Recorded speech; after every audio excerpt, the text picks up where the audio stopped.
अब तक क्या बात हो गई है? आज आपकी फर्स्ट क्लास है ना?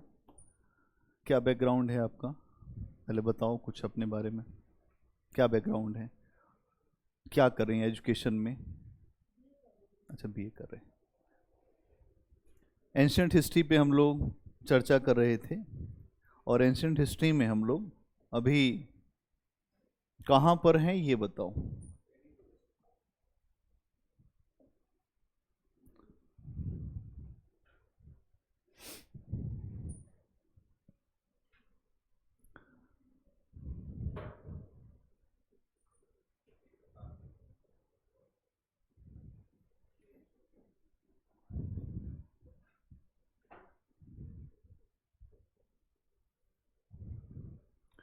600 बीसी की बात कर रहे हैं हम लोग। 600 बीसी का मतलब यही हुआ, ईसा मसीह के जन्म के 600 वर्ष पहले भारत का जो समाज था, उस समाज में क्या व्यवस्था थी, कैसे समाज आगे बढ़ रहा था, और क्या बड़े परिवर्तन दिखाई दे रहे थे। कल क्या क्या बता दिया था ये बताओ।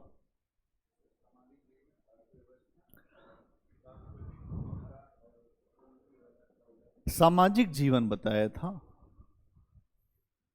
इस समय सामाजिक जीवन कैसा था, इस समय अर्थव्यवस्था कैसी थी, इस समय की राजनीति कैसी थी, इसके अलावा इस समय की सांस्कृतिक स्थिति कैसी थी।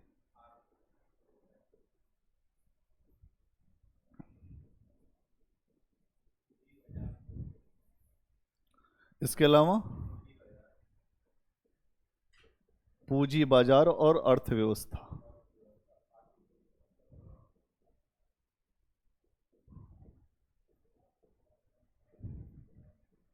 कुछ नए स्ट्रक्चर इस समय आपके सामने आ रहे हैं, क्योंकि हमने हमेशा हिस्ट्री में एक बात समझना होगा आपको, जब भी नए बदलाव किसी भी काल में आते हैं तो वो काल अपने आप महत्वपूर्ण हो जाता है।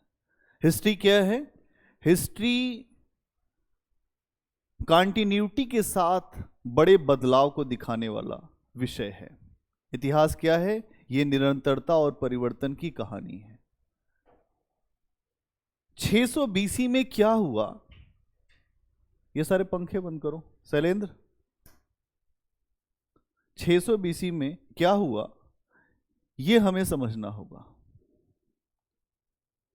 पीछे का पहले थोड़ा आधार बनाना पड़ेगा कि 600 बीसी से पहले क्या हो रहा था। क्या हो रहा था 600 बीसी के पहले? अगर हम देखें तो थोड़ा सा पीछे चलते हैं तो आपको यहां पर जो सिंधु घाटी सभ्यता दिखी थी, ठीक है। इसके बाद आपने देखा था जो वैदिक काल, और वैदिक काल में भी दो हिस्से देखे थे, एक तो पूर्व वैदिक और दूसरा उत्तर वैदिक। क्योंकि अगर हम इसे नहीं समझेंगे तो हम इसे भी नहीं समझ पाएंगे, ठीक। उसके पीछे की स्थितियां और हैं, जो पाषाण काल, ताम्र पाषाण काल, फिर आगे चल के सिंधु घाटी सभ्यता, ठीक है। अब यहां से अगर हम देखें तो ये सभ्यता कैसी थी? एक नगरीय सभ्यता थी। एक नगरीय, आ जाओ, जो नगरीय सभ्यता थी, कांस्य युगीन सभ्यता थी, और यहां पर मात्र सत्तात्मक समाज था।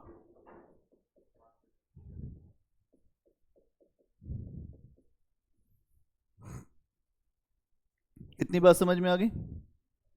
उसके बाद जो वैदिक काल है, तो इसमें आपको अलग अलग स्ट्रक्चर दिखाई देगा जो वैदिक काल में। तो वैदिक काल में भी दो हिस्से हैं, एक तो पूर्व वैदिक है।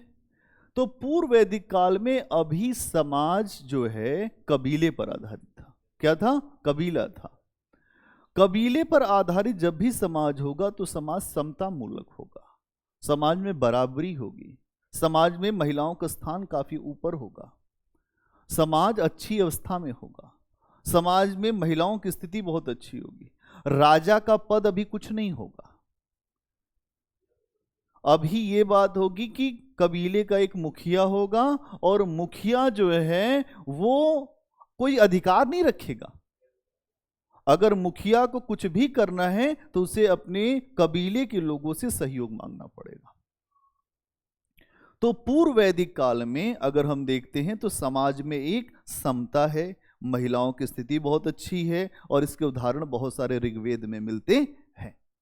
जैसे हमने देखा कि बहुत सारी ऐसी महिलाएं मिलती हैं जिन्होंने ऋग्वेद के मंत्रों की रचना किया। अपाला, घोषा, लोपामुद्रा, विश्ववारा, बहुत सारी महिलाएं। इसका मतलब ये है कि पूर्व वैदिक काल जो था वहां पर चीजें अभी काफी अच्छी थी, लेकिन समाज एक नगरी समाज, तो यहां पर नगरी था लेकिन यहां पर ग्रामीण समाज है। कैसा समाज है? ग्रामीण समाज है पूर्व वैदिक काल में। अभी कोई राजा का पद नहीं आया है। लेकिन जब उत्तर वैदिक काल में हम आते हैं तो ये समय कितना है? 1000 से 600 बीसी का समय है। इस समय धीरे धीरे राजा के पद की संकल्पना दिखने लगती है कि जो कबीले का सरदार है वो राजा बनने का प्रयास कर रहा है। वो ये कह रहा है कि हमें एक निश्चित कर चाहिए, हमें एक निश्चित व्यवस्था चाहिए, और अगर हमें ये निश्चित व्यवस्था मिलेगी, निश्चित टैक्स मिलेगा, तो हम चीजों को अच्छा कर सकते हैं और अच्छा कर सकते हैं। ठीक है, तो यहां इस बात को समझना पड़ेगा कि उत्तर वैदिक काल में हमें एक स्ट्रक्चर दिखने लगा राजा का, और राजा अब धीरे धीरे आगे बढ़ने का प्रयास करेगा। और क्या दिखेगा उत्तर वैदिक काल में? अलग अलग कबीलों के सरदार आपस में संघर्ष करते हुए दिखाई देंगे। और क्या दिखाई देगा? राज्य, छोटे छोटे राज्य से जनपद बनेंगे। क्या बनेंगे? जनपद। अब यहीं पे दिखेगा ये सब चीजें, क्योंकि जो लोग बिल्कुल नए, इसलिए मुझे थोड़ा पीछे जाना पड़ा कि थोड़ी बात तुम्हें समझ में आ जाए। तो यहां पर क्या बनेगा? जनपद बनेगा। जब जनपद बनेगा तो इनके आपस में भी होड़ मचेगी, तो इनसे भी ऊपर एक अवस्था बनेगी। वो अवस्था कहलाती है महाजनपद की। ऐसे जनपद जो इससे बड़े हैं, और ऐसे जो महाजनपदों में बहुत सारे महाजनपद आते हैं, और उसको कहा गया 16 महाजनपद। कितने महाजनपद? 16 महाजनपद। इसकी सूचना कहां मिलती है? अगुत्तर निकाय। अगुत्तर निकाय एक बौद्ध ग्रंथ है, यहां से सूचना मिलती है। इसके अलावा जैन ग्रंथ के भगवती सूत्र में 16 महाजनपदों की सूचना मिलती है, और इन 16 महाजनपदों से एक जनपद बाहर आया, उसने कहा हम सबको खाएंगे, और उस महाजनपद का नाम है मगध। और इसी मगध महाजनपद से ही धीरे धीरे मौर्य साम्राज्य आएगा इसी पर।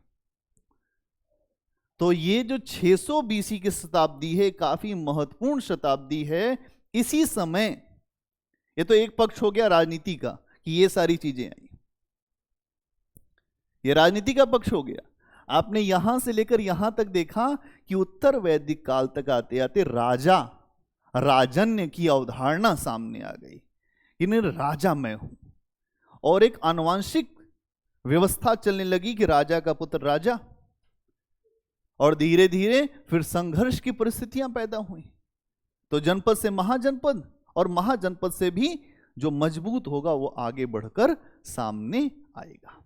ठीक है, बोलो इसमें कोई समस्या इतनी बात समझने में? और क्या रही है? और क्या इसमें आपने देखा?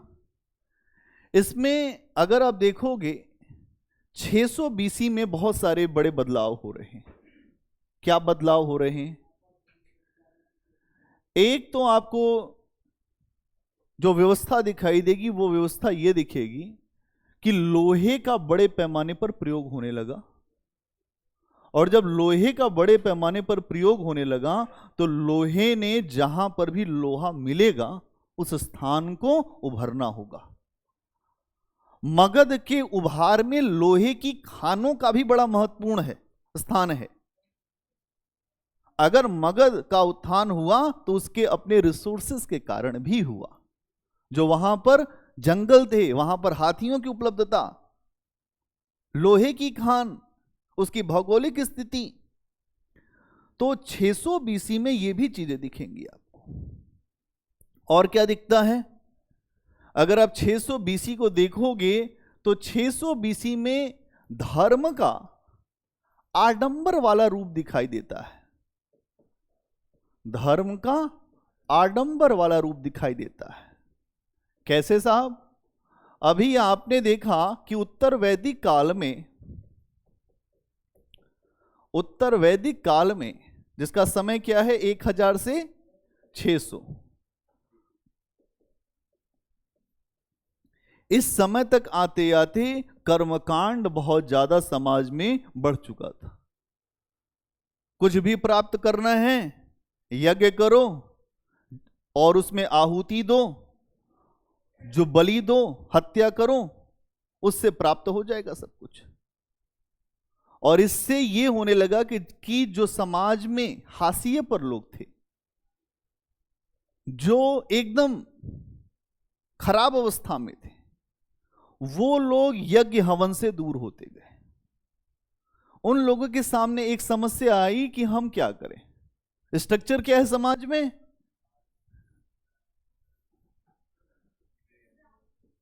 जो सबसे नीचे कौन है? शूद्र। इसके लिए एक शब्द और आता है, वार्ता। तो वार्ता में जो शूद्र, किसान, ये सारे लोग आ जाएंगे। इसके ऊपर वैश्य, इसके ऊपर ये स्ट्रक्चर है।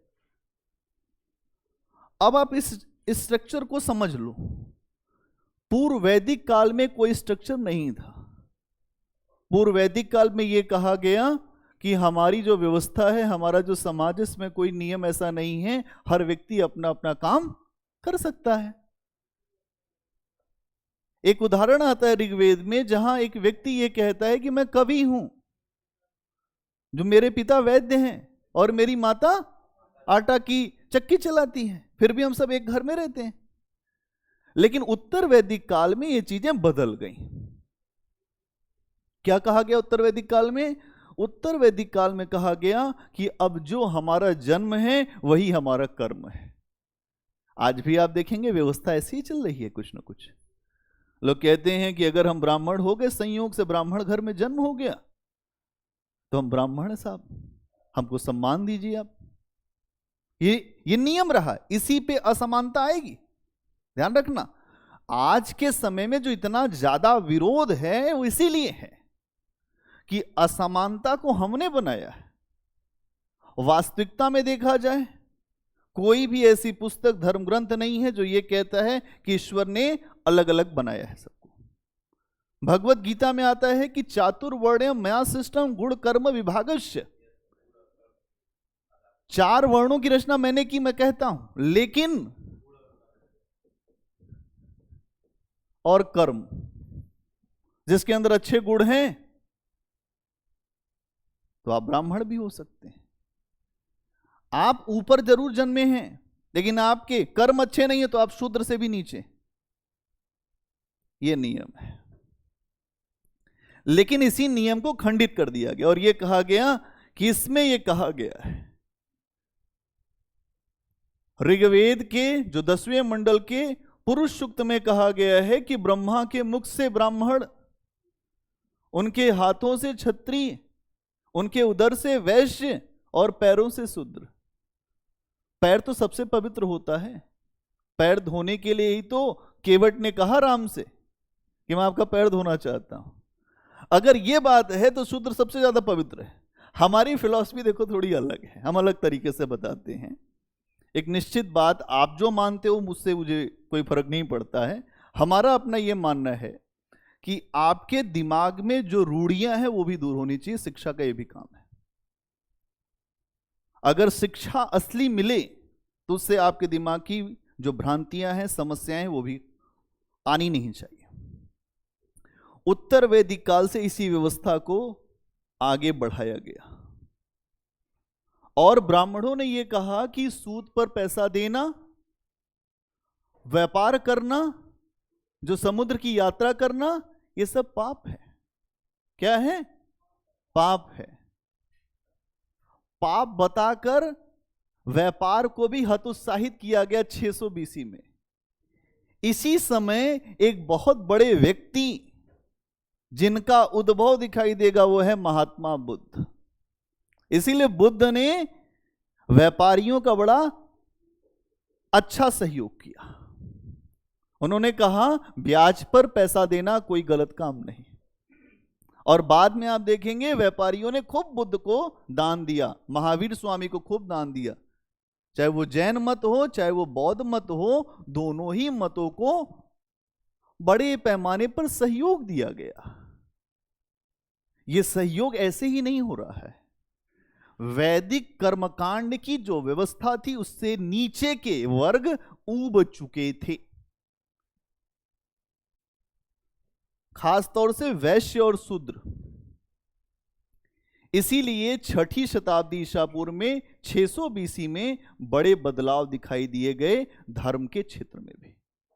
भगवान बुद्ध का आगमन धर्म के मिशनरी भावना को लेकर आता है।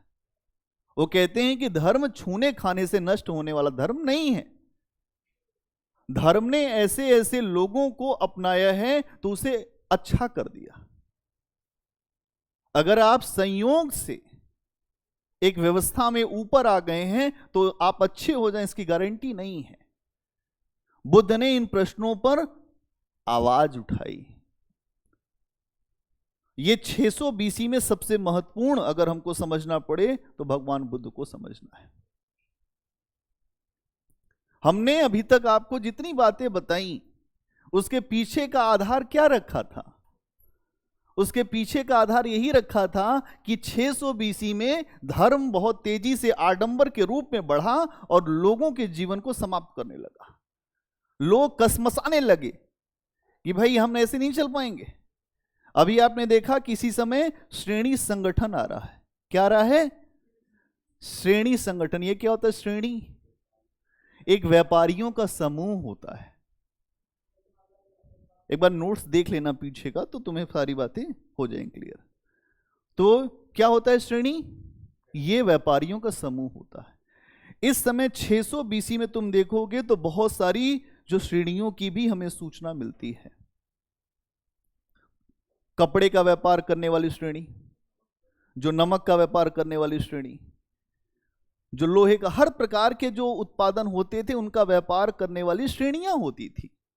ये श्रेणियां अपना व्यापार करती थी। इन श्रेणियों के पास बहुत सारे अधिकार होते थे। ये राजा के समान उसी तरीके से आगे बढ़ती थी, अपना छत्र धारण करती थी, अपना रथ लेकर चलती थी, अपनी स्थायी सेनाएं भी रखती थी, क्योंकि व्यापार को संचालित करना है तो व्यापार को सुरक्षा भी देनी पड़ेगी। और ये अगर कोई आपने ऐसा काम कर दिया जिससे व्यापार को नुकसान पहुंचता है तो इनके पास दंड देने का भी अधिकार था, लेकिन ये मृत्यु दंड नहीं दे सकते थे। आज का व्यापार देखो दुनिया का, इससे हम इसको इसी जगह छोड़ो और आज के आ जाओ दुनिया में। आज दुनिया का सबसे बड़ा जो व्यापार करने वाला देश है चीन और अमेरिका, है ना। अमेरिका को अगर व्यापार करना है दुनिया पर एक छत्र अपने व्यापार को आगे बढ़ाना है तो उसके पास शक्ति होना बहुत जरूरी है। अमेरिका अपनी शक्ति को हमेशा सबसे ऊपर रखता है। पहले और दूसरे विश्व युद्ध में अमेरिका महाशक्ति बन के उभर के सामने आया और उसके बाद से अमेरिका आज पूरी दुनिया में सबसे ऊपर है। क्यों? क्योंकि अमेरिका व्यापारिक लिहाज से तो बड़ा है ही, शक्ति के लिहाज से भी दुनिया में बहुत बड़ा है। अमेरिका के जो जहाज हैं, जो जंगी बेड़े हैं, वो पूरे विश्व में चक्कर काटते रहते हैं, क्योंकि व्यापार को हमें आगे लेकर जाना है, संरक्षण देना है। अगर व्यापार प्रभावित होगा तो अमेरिका के पास पैसा कम आएगा, और जब पैसा कम आएगा तो वो अपनी व्यवस्था को नहीं कर पाएगा। ये जो श्रेणियां थी इनके पास सेना रखने का अधिकार इसीलिए दिया गया था कि व्यापार को सुरक्षित रख पाओ। तो ये भी चीज आपको दिखाई देगी। और क्या दिखाई देता है? अगर जो सामाजिक व्यवस्था की बात करें, इस समय जो सामाजिक व्यवस्था कैसी थी, इस समय आप देखते हैं कि वर्ण व्यवस्था जो है 600 बीसी में, ये उत्तर वैदिक काल के समान ही वर्ण व्यवस्था ऐसी ही बनी रही। जो ब्राह्मण सबसे ऊपर, जो पुरोहित, उसके बाद क्षत्रिय, और ब्राह्मणों ने ये कहा कि हम और तुम, ऊपर और नीचे, हम दोनों दोस्त दोस्त, हम तुम्हारी स्तुति करवा देंगे आम जनता से और तुमको बना देंगे देवता, और हम तो भगवान हैं ही। इसीलिए बहुत सारे यज्ञों की संकल्पना आई, जैसे राजसी यज्ञ, अश्वमेध यज्ञ, वाजपेयी यज्ञ, खूब यज्ञ कराए। ये यज्ञ यही कर सकता है और कोई नहीं कर सकता। अश्वमेध यज्ञ आप सब जानते होंगे, जो घोड़ा छोड़ा जाता है, खूब देखा होगा आपने ना। लवकुश ने पकड़ लिया घोड़ा कि हमको, तुम्हारा जो चैलेंज हमको स्वीकार है। और आप देखो कि लवकुश जो राम के पुत्र थे, लेकिन उन्होंने हर व्यक्ति को हरा दिया, हनुमान जी को भी मान लिया था।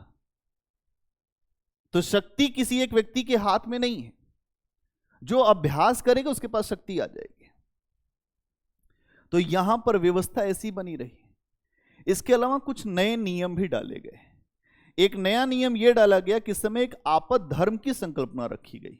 इस समय आपद धर्म, आपद धर्म क्या होता है? अगर कोई समस्या आ गई, मान लो हम पुरोहित हैं और हमारे यहां समस्या आ गई कोई, तो हम अपने से नीचे के लोगों के पेशे को अपना सकते हैं। आपद धर्म का मतलब समझ में आया? अगर कोई समस्या आ गई, तो अगर मैं यहां हूं तो मैं यहां के नीचे के जो वर्ण हैं उनके व्यवसाय को अपना सकता हूं, लेकिन ये नहीं अपना सकता। ये देखिए नियम, ये नहीं अपना सकता, ये अपना लेगा। नियम भी हमेशा आपके लिहाज से बनेंगे, खेल भी हमेशा आपके लिहाज से होगा। इसीलिए मूवमेंट चलते हैं, इसीलिए आंदोलन चलते हैं, इसीलिए 6ठी शताब्दी ईसा पूर्व में बुद्ध ने आंदोलन छेड़ दिया। इसलिए पहला समाज और धर्म सुधार का आंदोलन भी 600 बीसी के काल को माना जाता है कि ये ऐसा काल था जहां धर्म के क्षेत्र में आंदोलन छेड़ दिया गया बुद्ध के द्वारा। उन्होंने कहा ये सब क्या ढकोसला चल रहा है। बुद्ध को इसीलिए नास्तिक बता दिया गया, जैन और बौद्ध को नास्तिक बनाया गया है। अगर आप ऐसे देखेंगे, और ये ऐसे लोग रहे हैं जिनके यहां सबसे ज्यादा आस्तिकता है, ये भगवान के वास्तविक भक्त हैं, लेकिन वैदिक कर्मकांड की परंपरा के आधार पर इनको नास्तिक बताया गया। क्यों? क्योंकि ये देवी देवताओं के अस्तित्व को नहीं मानते। इसके अलावा ये वर्ण व्यवस्था को नहीं मानते, और जब वर्ण व्यवस्था को नहीं मानेंगे, देवी देवताओं को नहीं मानेंगे, तो ये सब नास्तिक है। लेकिन आप जब अच्छा अध्ययन करते हो, तब आपको समझ में आता है इस दुनिया में जितने लोग अब तक हुए हैं, उसमें बुद्ध सबसे बड़े आस्तिक और सबसे महान व्यक्ति हुए। केवल जो भारत के लिहाज से नहीं, पूरी दुनिया के लिहाज से। ये लाइट ऑफ एशिया भी कहलाते हैं बुद्ध। आज दुनिया के अधिकतर देशों में बौद्ध धर्म है। अधिकतर आप देखते हो जो दक्षिण पूर्व एशिया के देश हैं, चाहे वो जो वियतनाम हो, जापान हो, कंबोडिया हो, चाइना हो, सब जगह बौद्ध धर्म है। क्यों ऐसा है? क्योंकि बुद्ध में कुछ ऐसी बात है, बुद्ध ने सबको लेकर चलने की बात कही है, बुद्ध ने मानवता की बात कही है, बुद्ध ने सबके लिए एक रास्ता बताया है। बुद्धम शरणम गच्छामि, धम्मम शरणम गच्छामि। जो बुद्ध हैं उनका रास्ता ही अलग है। बुद्ध के बारे में बहुत सारी बातें आती हैं, आगे चल के हम उस पर चर्चा करेंगे। तो सामाजिक व्यवस्था में आपको आपद धर्म इस समय दिखाई देगा। इसके अलावा और क्या दिखाई देगा? संस्कारों की स्थापना हुई। क्या हुआ? संस्कार, संस्कारों की स्थापना। कोई जानता है संस्कार क्या होते हैं? कुछ पता है संस्कार? बच्चों का होता है मुंडन संस्कार, होता है तो ना। इसके अलावा जब किसी की मृत्यु होती है तो अंत्येष्टि संस्कार होता है। इसके अलावा जब बच्चों का जब जन्म होता है उस समय भी कई संस्कार होते हैं, है ना। जन्म से लेकर हमारी मृत्यु तक 16 संस्कार माने जाते हैं, जो सनातन धर्म में, जो वैदिक धर्म में अगर आप देखेंगे 16 संस्कारों की संकल्पना है। इस समय 600 बीसी में यही संस्कार आपके सामने आते हैं। जन्म से लेकर जो मृत्यु पर्यंत तक 16 संस्कार की यहां पे बात रखी गई है। जन्म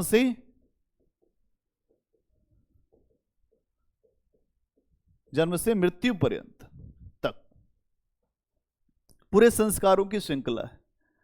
अगर आप देखेंगे कि जब व्यक्ति की मृत्यु होती है तो एक आयोजन होता है भोज का, तेरही बोलते हैं। 13 दिन के बाद तेरही बोलते हैं। उसके पहले अंत्येष्टि संस्कार से ही काम शुरू हो जाता है।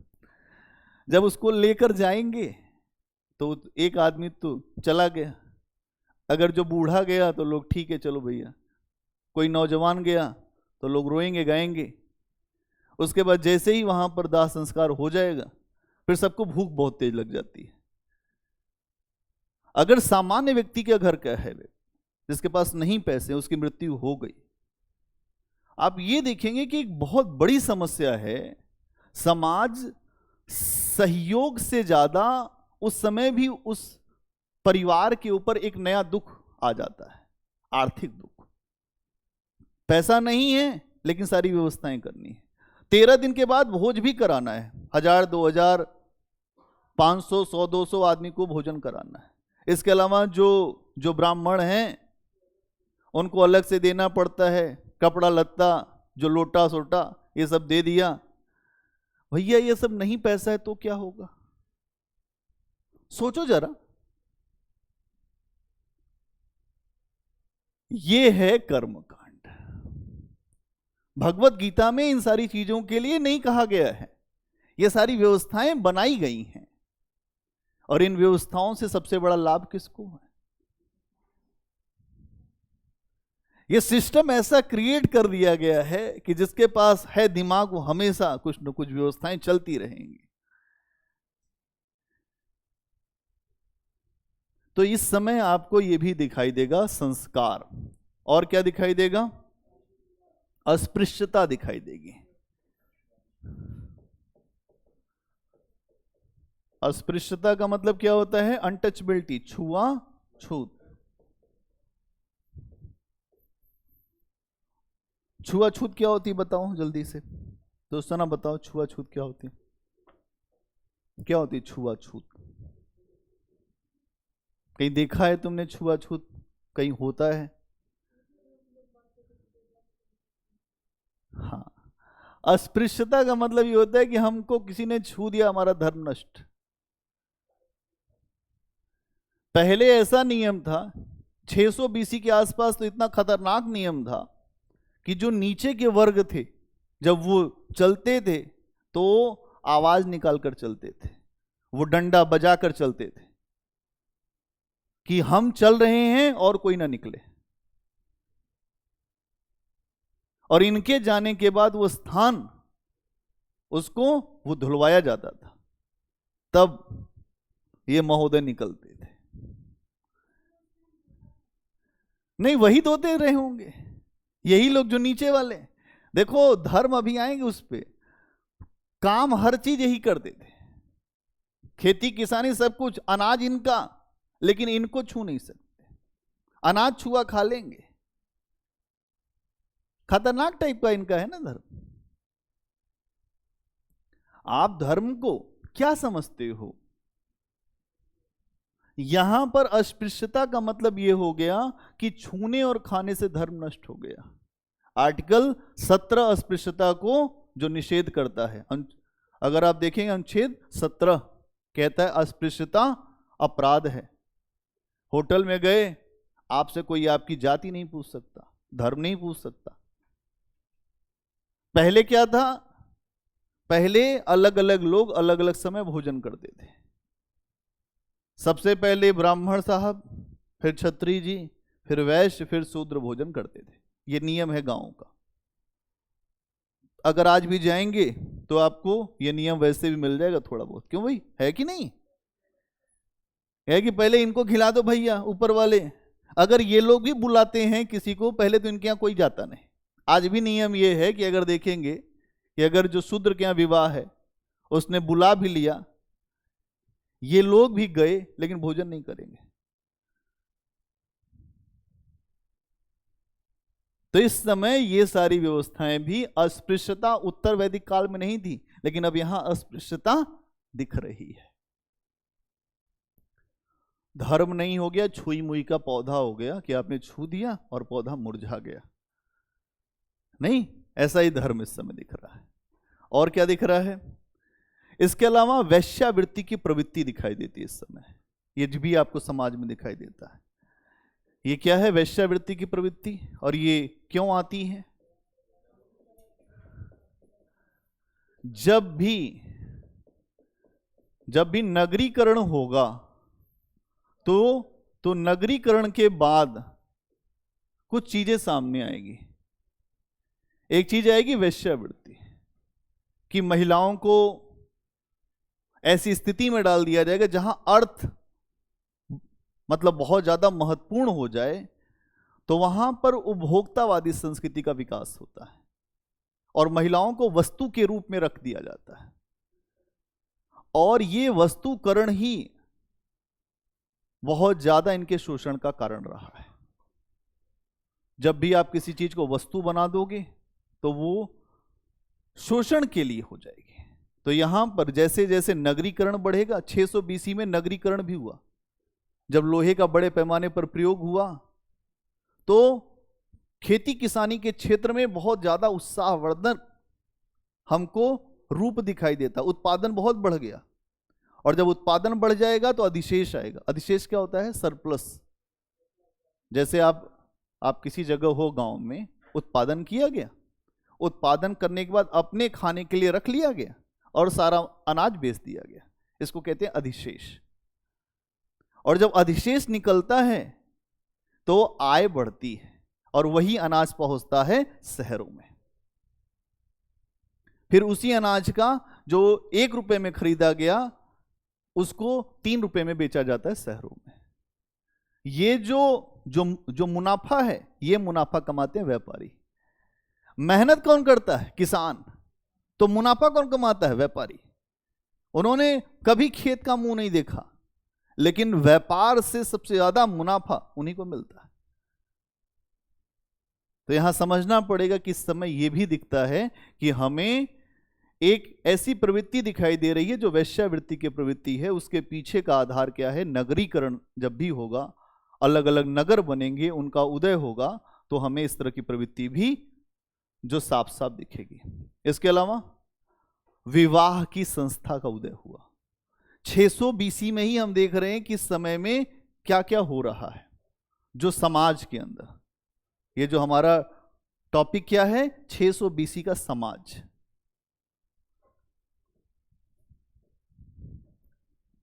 एक व्यवस्था उभर के सामने आती है, विवाह व्यवस्था।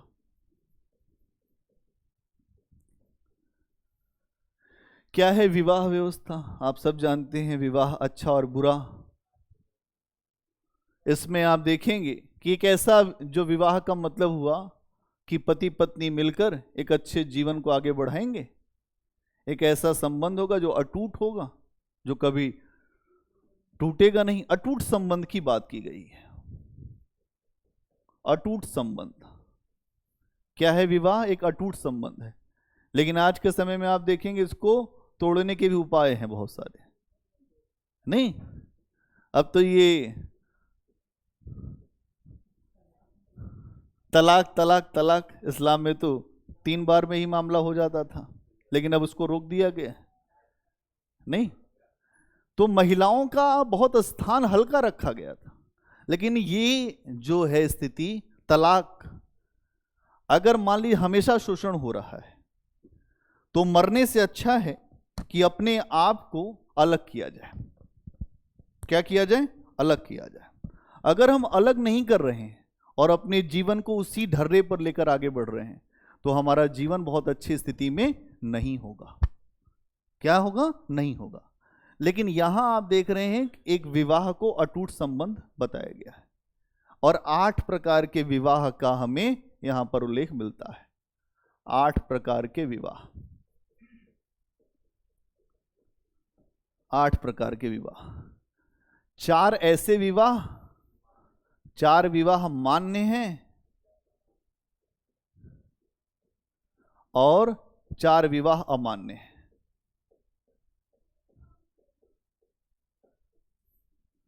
तो मान्य विवाह,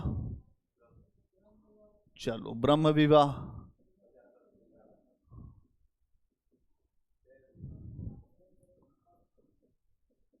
प्रजापत्य विवाह, दैव विवाह और आर्ष विवाह। ये 4 प्रकार के विवाह हैं जिसको ये माना गया है कि मान्य है। आज भी आप देखेंगे तो इस विवाह को मान्यता दी गई है, प्रजापत्य विवाह। जो लड़की का जो पिता है वो कन्यादान करता है और विवाह होता है। ठीक है। ये क्या है? जो ब्रह्म विवाह, इसमें ऐसे व्यक्ति के साथ जिसको जो वैदिक परंपरा का या वेदों का जिसको ज्ञान है, ऐसे व्यक्ति के साथ यह विवाह होता है। इसको ब्रह्म विवाह कहा गया। एक ऐसा शीलवान, गुणवान, इसका मतलब यह होगा जो ब्राह्मण है। ठीक है, ऐसा विवाह। उसके बाद जो प्रजापत्य विवाह है वो क्या है? उसमें आप देखते हैं कि जो पिता है वो आदेश देता है जो लड़की को भी और अपने जो दामाद को भी कि तुम दोनों मिलके साथ रहो, परिवार चलाओ। यही आजकल होता है। इसके बाद देव विवाह। ऐसा व्यक्ति अगर आया जो पूजा कराने के बाद उसकी पूजा से प्रसन्न हो गए आप, तो उसके साथ अपनी कन्या का विवाह, वो कहलाता है दैव विवाह। मतलब समझे? ऐसा विवाह जो पुजारी के साथ होता है। और ऐसी ही एक व्यवस्था आपको दिखेगी दक्षिण भारत में, जिसको कहा गया है देवदासी व्यवस्था। देवदासी व्यवस्था क्या है बताओ जल्दी से? ऐसी व्यवस्था जहां पर अपने छोटे छोटे लड़कियों का लोग दान कर देते थे मंदिरों में। भारत की जनता बड़ी भोली है। अपने कल्याण के लिए आप अपना दान कर दो ना, जो बच्चों का दान क्यों? तो लड़कियों का दान कर दिया गया, और लड़कियों का जब दान हुआ तो लड़कियों का विवाह कर दिया गया उन देव मूर्तियों के साथ। एक तरफ मूर्ति और एक तरफ जो लड़की। अब क्या होगा खुद सोचो। जो पुजारी है उसकी अलग सोच है।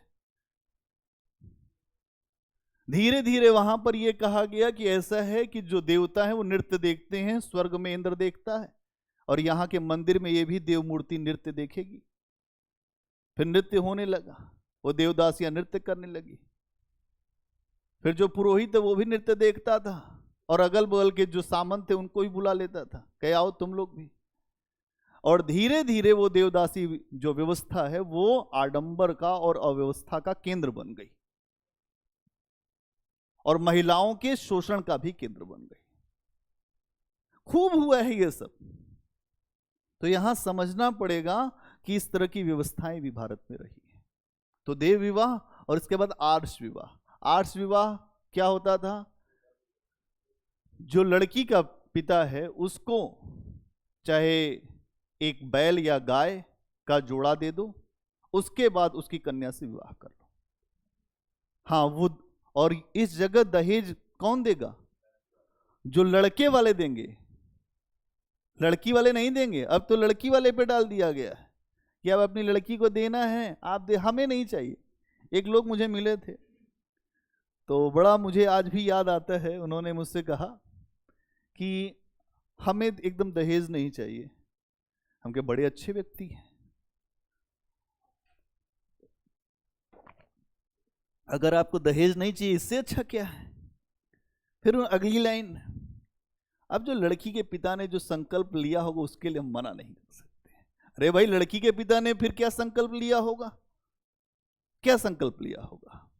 जो भी संकल्प लिया होगा, अब वो हो सकता है उसने ये संकल्प लिया हो कि मैं अपने बेटी को हर चीज दूंगा,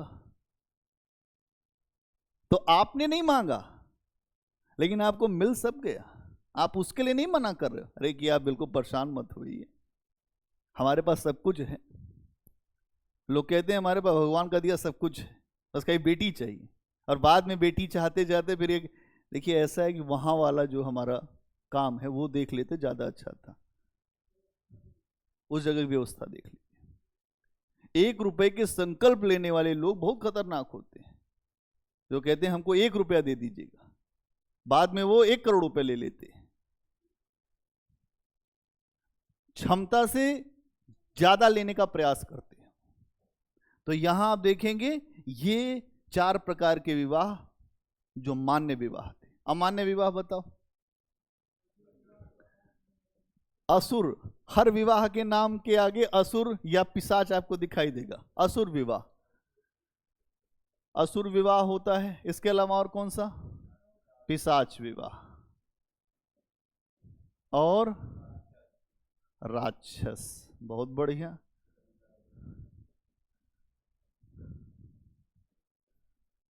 और जो गंधर्व विवाह।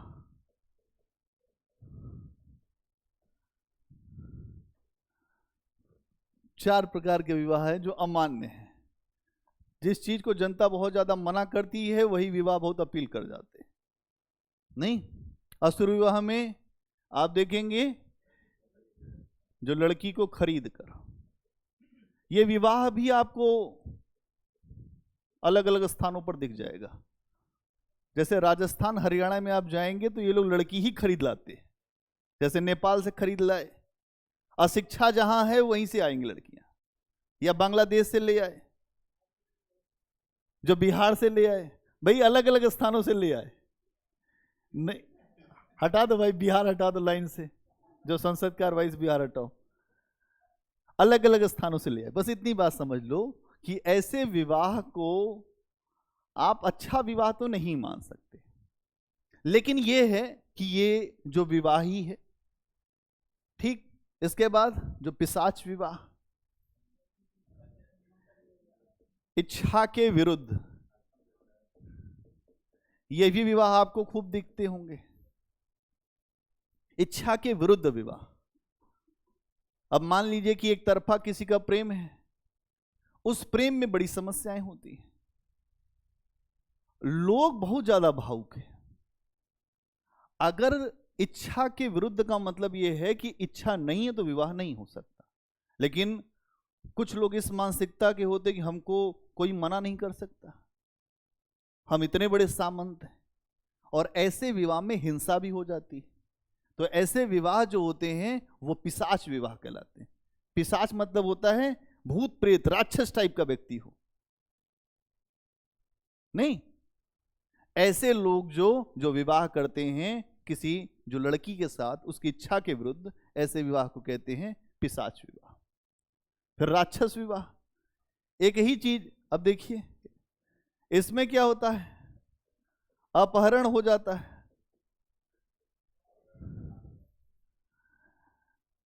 इसके पहले आपने खूब भारत में परंपरा रही है, जैसे जो भीष्म पितामह ने भी किया था। उनको पता चला कि वहां पर ऐसा ऐसा है माहौल, अंबा अंबालिका सबको उठा लाए। बाद में उन महिलाओं ने कहा कि हमसे विवाह करो नहीं तो हम तो देंगे श्राप। उन्होंने कहा कि हम तो बाल ब्रह्मचारी, हम तो शादी नहीं कर सकते। अंबा अंबालिका ने वहीं पे श्राप दिया और ये कहा कि अब हमारा जीवन इस जन्म का जाता है, लेकिन आपके मृत्यु का कारण हम ही बनेंगे। अगले जन्म में वही अंबा अंबालिका जो शिखंडी के रूप में जन्मे। ठीक, इसीलिए जब आमने सामने आए तो भीष्म ने हथियार रख दिया। जो भीष्म के पास वरदान था कि हाथ में अस्त्र रहते हुए कोई आपको मार भी नहीं सकता, और इच्छा मृत्यु भी थी। तो ये भी ऐसे प्रकार के विवाह जो अपहरण करके होते थे उनको कहा गया है जो राक्षस विवाह। इसके अलावा गंधर्व विवाह, इसको कहेंगे आप ऐसा विवाह जो है जहां पर प्रेम तत्व की प्रधानता है, प्रेम। अब इस तरह के विवाह में जो साक्षी बनाया जाता है वो बनाया जाता है आकाश को, धरती को, और कोई नहीं रहेगा।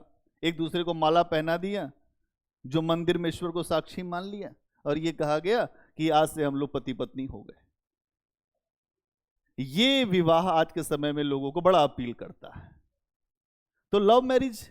लेकिन इसमें आप देखेंगे कि आम सहमति बनाना थोड़ा सा कठिन हो जाता है।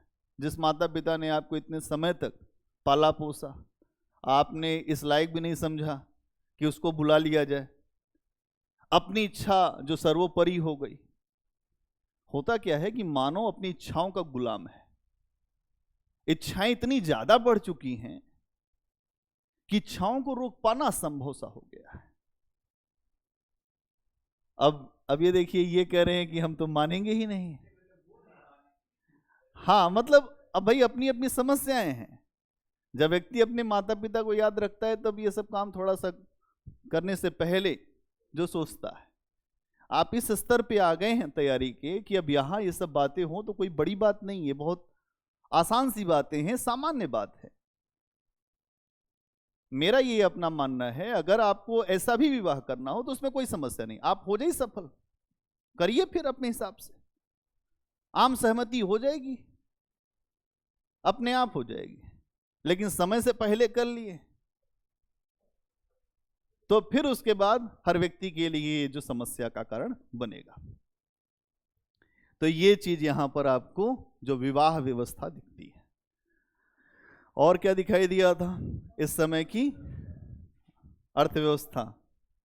आनंद में आप लोग आ गए हैं जो विवाह के नाम पे। गजब स्थिति है।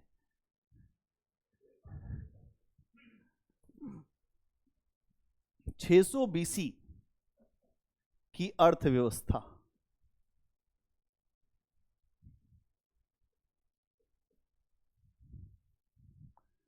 (600 BC की अर्थव्यवस्था कैसी है? क्या चल रहा है इस समय बताओ? यह समय जो है वो आर्थिक विकास का समय है, और इस समय आपको बड़े पैमाने पर जो समृद्धि दिखाई देगी। आर्थिक विकास बहुत हुआ, और आर्थिक विकास से यहां पर आपको समृद्धि दिखाई देगी। थोड़ा अपना हाथ भी चलाते रहो, कुछ जो नोट भी करते रहो। कॉपी लेकर आए हैं, उसको निकाल के थोड़ा हमारे साथ कुछ कुछ लिखते चलो तो थोड़ी बातें समझ में आती जाएंगी। 600 BC का काल कैसा है? एक तो आर्थिक विकास और दूसरा जो समृद्धि का काल है। क्या हो रहा है? ये चीज क्यों ऐसी दिखाई दे रही है? क्योंकि इस समय जो कृषि की व्यवस्था है, कृषि की व्यवस्था में अधिशेष दिखाई देता है, और ये जो अधिशेष है ये हमें सिंधु घाटी सभ्यता के बाद जो दूसरी बार दिखता है।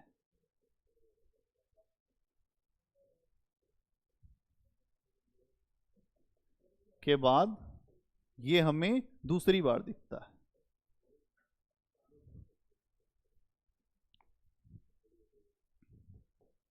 क्यों ऐसा? क्योंकि लोहे के हलों से बड़े पैमाने पर खेती की जाने लगी।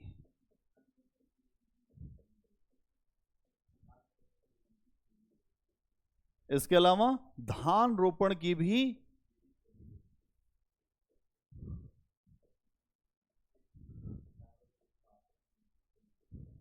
जिससे उत्पादन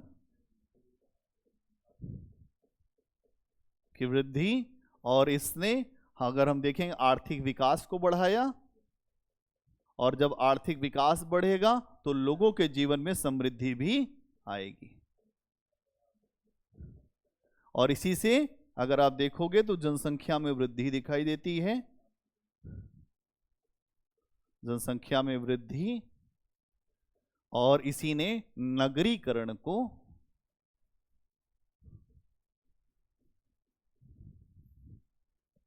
बढ़ावा दिया। हाँ, ये जो विकास था नगरों का, ये दूसरा नगरीकरण आप इसको कह सकते हो। दूसरा नगरीकरण है ये। पहला नगरीकरण सिंधु घाटी सभ्यता, और फिर ये दूसरा नगरीकरण ये 600 बीसी में जो हमें नगर दिखाई दे रहे हैं। तो प्रमुख नगर कौन कौन से यहां दिखते हैं? एक तो वैशाली दिखता है, कौशाम्बी, साकेत, राजगृह आदि। ये सारे आपको जो नगर दिखाई देते हैं इस समय।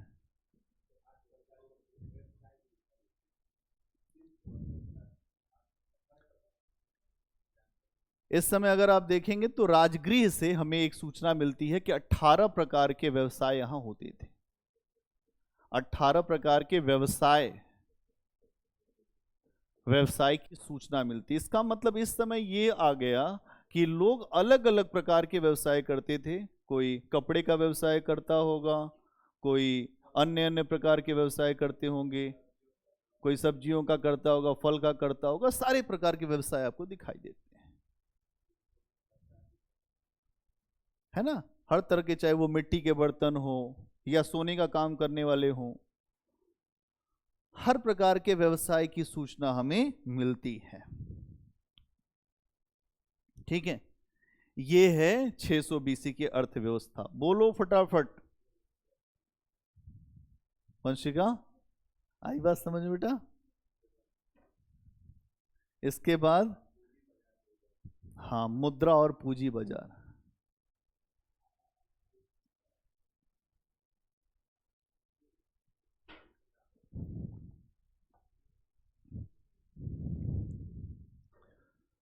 हो गया, नोट कर लिया?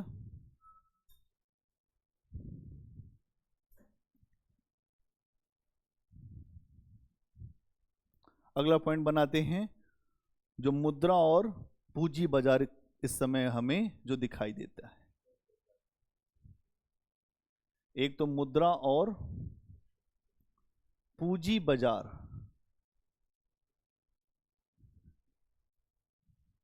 छह सौ बीसी में आपको ये भी एक नया स्ट्रक्चर दिखाई दे रहा है, और ये स्ट्रक्चर ही वर्तमान के अर्थव्यवस्था का आधार है। ध्यान समझना, आज की जो अर्थव्यवस्था चल रही है वो इसी से चल रही है, मुद्रा से। अलग अलग देशों की अपनी अपनी मुद्रा है, और उसके अलावा उसी मुद्रा के आधार पर एक बाजार भी चलता है।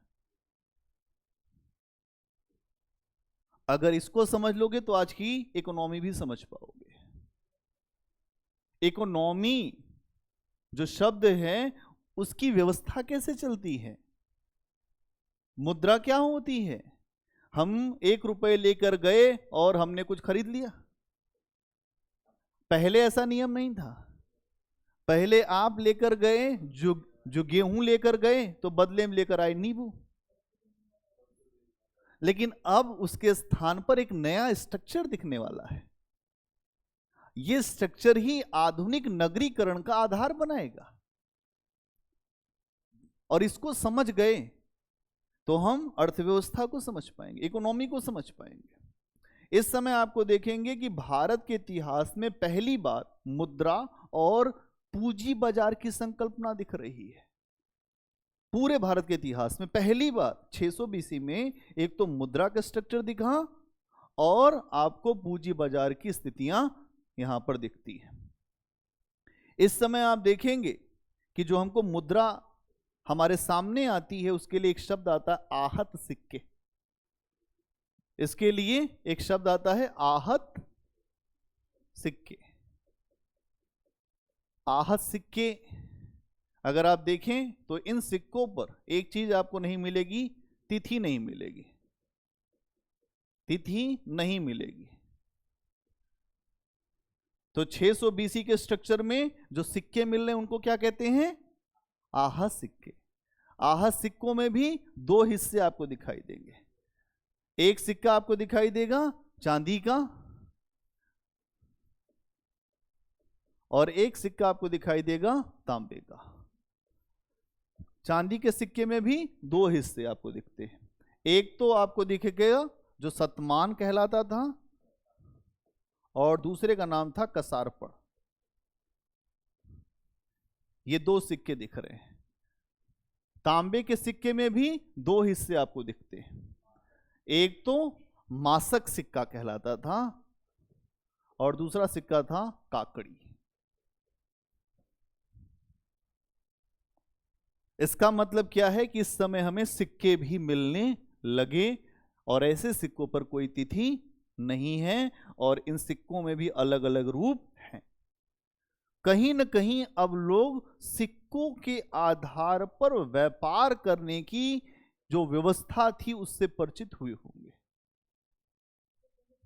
इससे पहले सिक्का था लेकिन उसके ऊपर बहुत ज्यादा हमें कोई भी नॉलेज नहीं है। सिंधु घाटी सभ्यता में आपको कुछ मोहरें मिलती हैं, कुछ मुद्राओं के साक्ष्य हैं, लेकिन ये अभी पता नहीं चला है कि वो सिक्के हैं कि मोहर है, क्या है।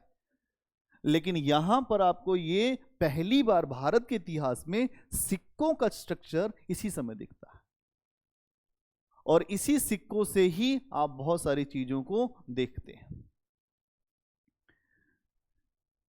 और यहां पर आप देखेंगे कि अर्थव्यवस्था का पहली बार मौद्रीकरण हुआ। क्या हुआ? अर्थव्यवस्था का पहली बार मौद्रीकरण हुआ। तो मौद्रीकरण का मतलब क्या होता है कि जो अर्थव्यवस्था इनकी चल रही थी वहां पर मुद्रा चलने लगी और जब मुद्रा चलेगी तो कहीं ना कहीं एक नगरीय आधार को मजबूत बनाने का प्रयास होगा। अगर आप देखेंगे कि जब भी मुद्राकरण होगा या जब मौद्रीकरण होगा तो लंबी दूरी के व्यापार संभव होंगे, इसके अलावा जो नगरीकरण की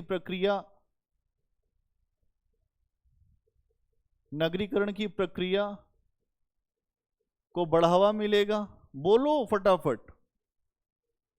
पैसा नहीं होगा तो क्या आपके नगर बन सकते हैं क्या? आज हम शहर में बैठे हम कोई खेती किसानी करते हैं क्या? और जब हम खेती किसानी नहीं करते हैं तो हम कुछ भी नहीं कर सकते। बिना खेती किसानी किए अगर आप नगर में सब कुछ पाते हैं तो वो मुद्रा की वजह से। आप शहर में आ गए, आपको कुछ भी खरीदना है यहां पर आप तुरंत खरीद सकते। आटा चाहिए, 100 रुपए फेंकिए, आटा लेकर आ जाइए। अगर ये ना होता तो क्या करते? अपना बैग लेकर आते, अपने आते आपका जो भी स्थान है, अलग अलग स्थानों से हम सब आए हैं, तो फिर हम क्या करते? उतना अनाज लेकर आते, अनाज के बदले उतना अनाज देते तो हमको कुछ मिलता। लेकिन जब हमारी व्यवस्था में मुद्रा आ जाती है तो हमारा जीवन आसान हो जाता है और जब जीवन आसान होता है तो नगरीकरण होता है। मुद्रा हमारे जीवन को आसान करती है, हमें एक व्यापारिक आधार पर आगे बढ़ने के लिए उत्साह देती है। तो यहां हम देख रहे हैं कि 6ठी शताब्दी ईसा पूर्व में 600 BC में जो बुद्ध का काल है उस समय मौद्रीकरण भी हो रहा है। पहली बार भारत के इतिहास में सिक्के दिखाई दे रहे हैं और उन सिक्कों को आहत सिक्के कहा गया। आहत सिक्के के अलग अलग रूप हैं और यहां पर जो दूसरी चीज दिख रही है मौद्रीकरण दिखाई दे रही है। ठीक है, और क्या दिख रहा है? ये जो सिक्के हैं आहत सिक्के के बारे में आपने इसके पहले सुना है कि आहत सिक्के होते क्या हैं? कुछ जानते हो? नहीं जानते। भारत में सबसे पहले आहत सिक्के चलाए गए जो मुद्रा के रूप में। इन सिक्कों पर तिथि नहीं है। ठीक, ये सिक्के भी चांदी के हैं और तांबे के हैं। इसके अलावा एक चीज और है, इनके ऊपर चित्र मिले हैं। देखो बड़ी अच्छी बात है, चित्र मिले हैं सूर्य के, चंद्रमा के, इसके अलावा वृक्ष के, पहाड़ के, ये सारे चित्र मिले हैं। इसका मतलब ये भी है कि उस समय कहीं ना कहीं हमारे सोच में ये सारी चीजें महत्वपूर्ण रही होंगी। या तो हम सूर्य की पूजा करते रहे होंगे या तो चंद्रमा को महान मानते रहे होंगे, या तो वृक्ष को महान मानते रहे होंगे, उसकी पूजा करते रहे होंगे। आज भी वृक्ष की पूजा होती है, लोग वृक्ष के पास जाते हैं, वहां पर जो लाल धागा बांध देते, कहे हे वृक्ष देवता, जब तक हमारी मनौती पूरी नहीं करोगे तब तक हम छोड़ेंगे नहीं तुम्हें। और आप अगर मान लो कि वहां पर रोज जाते हो तो आपको देखकर अन्य लोग भी पहुंचने लगेंगे। एक पेड़ तुम अपना लो, मैं तुमको एग्जाम्पल दे रहा हूं, एक पेड़ तुम ये इस बात को अपने मन में सोच लो कि इस पेड़ के पास मैं रोज जाता हूं, ये हमारी हर चीज पूर्ति कर देगा। आपको अगल बगल के लोग भी देख रहे हैं डेली, ये रोज सुबह उठ के डेली लाल धागा बांध रहा है और यहां मनोकामना पूर्ण होती। उसके बाद आप एक दिन बोलो कि हमारा एक काम हो गया, बहुत बड़ा काम जो कभी नहीं हो रहा था, वो इसी वृक्ष देवता ने दिया। वो वृक्ष देवता जो है आज उसी दिन से वो हो जाएंगे भगवान। भगवान ओशो एक बहुत बड़ी बात करता है, बहुत बड़े फिलोसफर हैं ओशो रजनीश नाम है उनका। ओशो ने कहा कि जब तुम किसी पेड़ के पास बैठते हो तो वो पेड़ भी तुम्हारा इंतजार करने लगता है कुछ समय के बाद कि तुम आज आए नहीं। उसके पास नहीं है बोलने की शक्ति, लेकिन वो इंतजार करता है तुम्हारा। हम मानव है, महसूस तो कर ही सकते हैं किसी की भावना।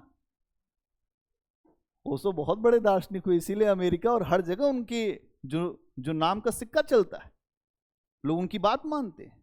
ओशो ने कहा कि अगर तुम किसी पेड़ के पास जाते हो तो वो तुम्हें बार बार अपने पास बुलाता है।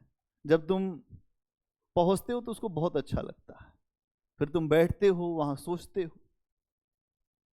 लेकिन अगर कोई व्यक्ति ऐसा आता है जो पेड़ को काटने वाला है, तो पेड़ अंदर ही अंदर रोता है कि आज मैं कट जाऊंगा, आज मैं कट जाऊंगा। अब सोचिए, इतने महान लोग हुए हैं। जगदीश चंद्र बोस ऐसे ही व्यक्ति थे जिन्होंने पेड़ों की संवेदनाओं को भी मापा था। सब में संवेदना है, ऐसा नहीं कि हम सब में है, दुनिया के हर कण में संवेदना है। जैन दर्शन यही कहता है। तो पेड़ के पास आप पहुंचे, आपने उसको मनाना शुरू किया, पेड़ भी खुश हो गया। उसने कहा हे ईश्वर, मैं तो पेड़ ही हूं लेकिन आपका हूं, अगर ये मुझसे कुछ मांगता है तो दे दो। और फिर आपने वहां पर एक लाल धागा बांध के अपनी मनौती पूरी कर लिया। उस दिन से उस पेड़ की भी पूजा होने लगी। तो वृक्षों की पूजा, पहाड़, ये सारे दृश्य आपको इन सिक्कों पर दिखाई देंगे। पहाड़ की पूजा होती है कि नहीं होती? यहां होती है पहाड़ों की पूजा। खूब परिक्रमा लगती है, गोवर्धन की परिक्रमा लगती है। एक चित्रकूट में पर्वत है कामदागिरी, उसकी परिक्रमा लगती है। लोग जाते हैं चित्रकूट में, कामदागिरी पर्वत की परिक्रमा लगाते हैं। बहुत सारी परिक्रमाएं लगती हैं पर्वतों की। हे पर्वत, तुम ही भगवान हो, हम और कुछ जानते नहीं, हम तुम्हारा चक्कर लगा रहे, इसी उद्देश्य से भगवान मिलना चाहिए। आदेश दे देते हैं हम। आपको अगर ईश्वर से कुछ चाहिए तो आप जाते हो मंदिर में, 101 रुपए का प्रसाद चढ़ाते हो और कहते हो आज लड्डू खिला रहा हूं, और ये लड्डू खाने के बाद हमको भूलना बिल्कुल मत। ये लड्डू इसीलिए है कि हमें आप हमारा काम पूरा करो। ये सारी चीजें भी आपको दिखाई देंगी कि इस समय के जो आहत सिक्के हैं उस पे सूर्य, चंद्रमा, वृक्ष, पहाड़ के दृश्य भी दिखते हैं। और क्या दिख रहा है? इसके अलावा मानव की आकृति भी दिखती है। इन सिक्कों पर मानव की आकृतियां भी हैं।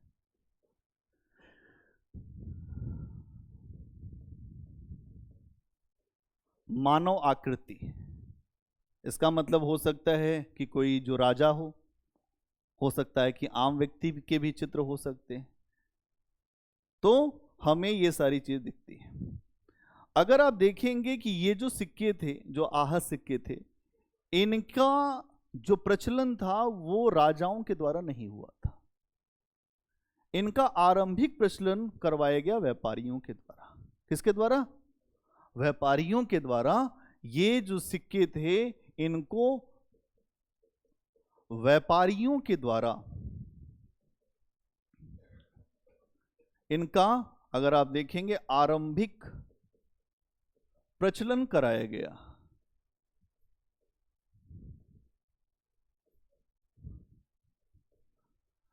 मतलब राजा ने ये सिक्के शुरू नहीं किए थे, अगर 600 बीसी में अगर आप ये बात जो हो रही है 600 बीसी में, राजा के द्वारा नहीं है सिक्के,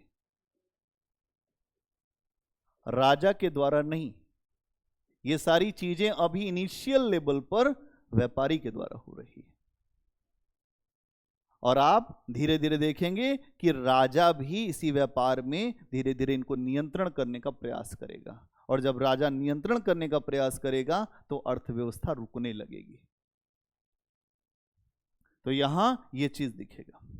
इतनी बात समझ में आ गई? अब आ जाइए पूंजी बाजार पर। पूंजी बाजार क्या होता है?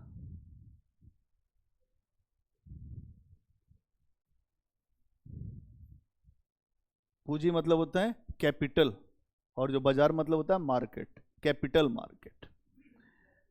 इकोनॉमी में खूब चलेगा, आप जब इकोनॉमी पढ़ेंगे तो आएगा पूंजी बाजार क्या होता है, अर्थव्यवस्था का मौद्रीकरण क्या होता है, हार्ड करेंसी क्या होती है, जो सॉफ्ट करेंसी कौन सी होती है। दुनिया की हार्ड करेंसी मतलब हॉट करेंसी भी उसको बोलते हैं, हार्ड करेंसी या हॉट करेंसी। हॉट करेंसी मतलब बहुत मजबूत मुद्रा, डॉलर, येन, जो अलग अलग देशों की मजबूत मुद्राएं हैं, ठीक है। इसके अलावा फिर दिनार, बहुत सारी मुद्राएं हैं दुनिया में जो मजबूत हैं, जिनको हॉट करेंसी बोलते हैं। और कुछ ऐसी मुद्राएं होती हैं जो हल्की होती है, जिनका बहुत ज्यादा मूल्य नहीं, उसको कहते हैं सॉफ्ट करेंसी, ठीक है। तो यहां आप देखेंगे पूंजी बाजार। तो 6ठी शताब्दी ईसा पूर्व में एक चीज आपको दिखाई देगी, ब्याज पर पैसा देना शुरू हुआ। क्या है? ब्याज पर पैसा देना, ब्याज पर पैसा। इसके अलावा कुछ ऐसे स्थान बने जहां पर लोग अपना पैसा जमा करने लगे, पैसा जमा करने की व्यवस्था शुरू हुई, पैसे को जमा करना। कुछ ऐसी श्रेणियां बन गई जहां पर पैसे जमा होने लगे। ऐसी श्रेणियां बनी जहां पर पैसे लोग कहने लगे कि साहब ऐसा है, मैं हूं व्यापारी, मेरा पैसा तुम रखो अपने पास। इन श्रेणियों ने कहा कि हम तुम्हारा पैसा रख के हमें कोई फायदा तो होगा नहीं, ऐसा करते हैं हम अन्य लोग का भी जमा ले लेते हैं, और कुछ लोगों को ऋण पर भी हम पैसा दे देंगे। ऋण पर पैसा देना, तो एक तरह से ये श्रेणियां बैंकिंग सिस्टम के तरह से काम करने लगी। यहीं से बैंकिंग की भी शुरुआत हो गई, नहीं? और क्या दिखता है इसके अलावा? अब एक बात समझो, जब ऋण पर पैसा मिलेगा, ठीक है, अलग अलग क्षेत्र में जो व्यापारी हैं, मान लो कि एक एक्स स्थान है, एक्स स्थान पर खूब व्यापारियों ने अपना पैसा लगाया और यह स्थान बहुत ज्यादा आगे बढ़ गया, इसकी स्थितियां बहुत मजबूत हो गई। अब यहां पर पैसा लगाने पर बहुत पैसा नहीं मिलेगा, तो व्यापारी अपना पैसा लगाएगा जहां अभी बहुत विकास नहीं है इस क्षेत्र पर। जब पैसा इकट्ठा होगा तभी पैसा लगेगा, ये नियम है व्यापार का। जो व्यापार का नियम है पूंजी संचय। अगर पूंजी का संचय नहीं होगा तो व्यापार नहीं होगा। पैसा इकट्ठा करोगे तभी तो व्यापार खोलोगे। सामान्य सी बात समझो, अगर तुमको कपड़े का व्यापार खोलना है, 10,000 रुपए उसकी आवश्यकता है, तो तुम्हारे पास 10,000 रुपए होना चाहिए, तब तो खोलोगे साहब। अगर ये पैसा नहीं है तो पैसा यहां से मिल जाए ऋण पर, अगर नहीं है तो यहां से मिल जाए श्रेणी से, तो फिर हम यही पैसा लेकर यहां नहीं चले आएंगे, तो इस जगह आ जाएंगे। और यहां पर जो पहले से व्यापार नहीं हो रहा है वो व्यापार यहां भी शुरू हो जाएगा, और जब व्यापार शुरू होगा तो यहां भी समृद्धि आएगी। तो जितने भी स्थान है वहां पर समृद्धि आना शुरू हो जाएगा। तो 6ठी शताब्दी ईसा पूर्व में जो व्यापार बढ़ा, नगरीकरण बढ़ा, जो चीजें बहुत अच्छी दिखती हैं उसके पीछे का आधार ये है पूंजी बाजार। पैसा घूम रहा है एक स्थान से दो स्थान पर। अब आज की दुनिया से तुम्हें समझाता हूं। आज क्या है, जैसे मान लो मैं व्यापारी हूं, मैं पैसा तब लगाऊंगा जब किसी स्थान पे आप सब ने बताया कि सर हमारे यहां पैसा लगा दो, तो हम पूछेंगे अच्छा चलो ये बताओ कच्चा माल वहां पे उपलब्ध है, जो मैं अपना व्यापार लगाना चाहता हूं उसके लिए कच्चा माल उपलब्ध है, तो आप बोलोगे हाँ। फिर मैं पूछूंगा अगल बगल रेलवे स्टेशन है, आप बोलोगे हाँ। फिर मैं आपसे पूछूंगा कि वहां पे जो सुरक्षा की व्यवस्था है कि नहीं, कि मैं अनजान व्यक्ति हूं, मैं आपके साथ तो चला गया, आप तो लोकलाइट हो वहां के, हमारे ऊपर कोई समस्या आएगी व्यापार पे तो हम क्या करेंगे। तो हम व्यापार करने के लिए तब जाएंगे जब हम इंश्योर हो जाएं कि वहां व्यापार चला पाएंगे। इसीलिए बड़ी बड़ी कंपनियां जब व्यापार लगाने जाती हैं तो पहले पूछती हैं साहब सुरक्षा की व्यवस्था क्या, बिजली उजली मिलेगी कि नहीं मिलेगी। तो सरकार कहती है एकदम आइए, हम आपको सब चीज देंगे। जब झारखंड में हमको बिजनेस लगाना होगा तो हम पहले ये देख के आएंगे कि जो नक्सलियों की समस्या तो नहीं है। गए हम व्यापार लगाने, आगे नक्सली बंदूक लेके, कैसा है कि अधिकतर पैसा जितना भी तुमने कमाया है सब यहां रख दो। तो व्यापार करने के लिए भी सुरक्षा चाहिए, या तो सुरक्षा राज्य दे या तो सुरक्षा हम स्वयं ले। तो व्यापार के लिहाज से ये भी है।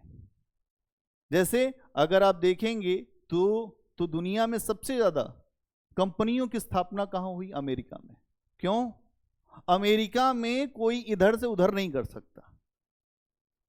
जो सिक्योरिटी का मामला है, जो सुरक्षा का मामला है, वो वहां नहीं है।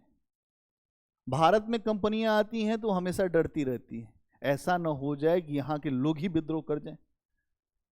आप देखेंगे यहां पर बहुत सारे ऐसे प्लांट आए, जैसे जो वेदांता का प्लांट आया तो उसको नहीं लगने दिया गया। अलग अलग स्थानों पे जो विरोध होते हैं।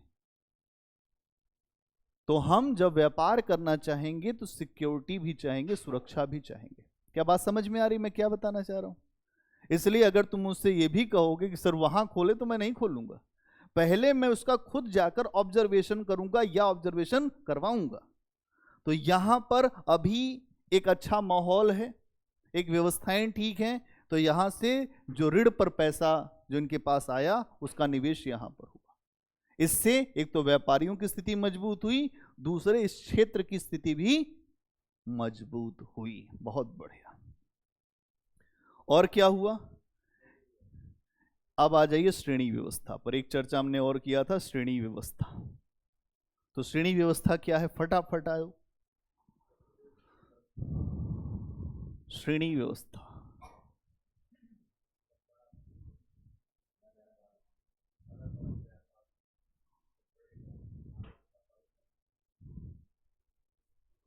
सबसे पहले तो इसकी भूमिका क्या है। अगर कोई स्ट्रक्चर इस समय आ रहा है 600 बीसी में,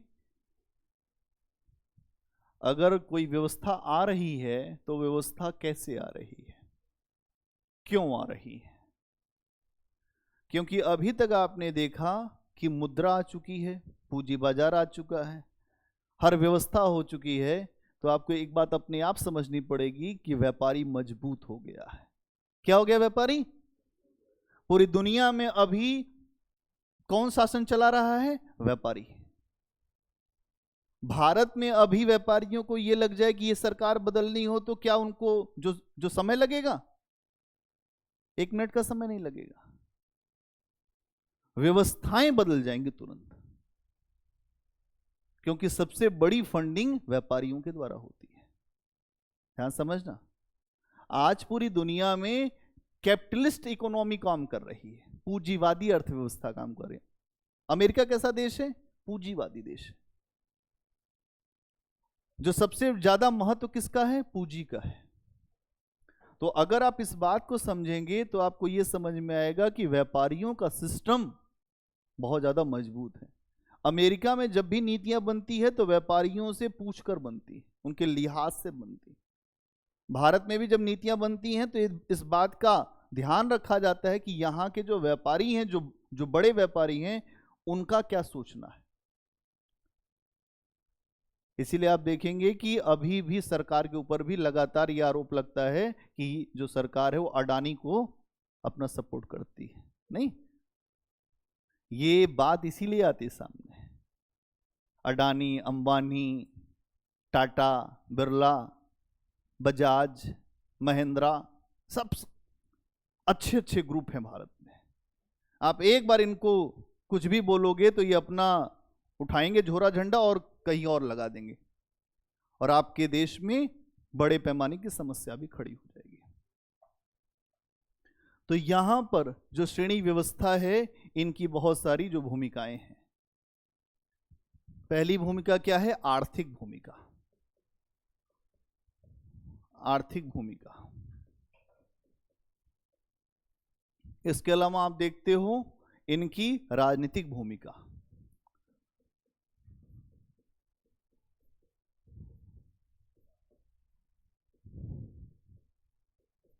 इसके अलावा आप देखते हो इनकी सामाजिक भूमिका।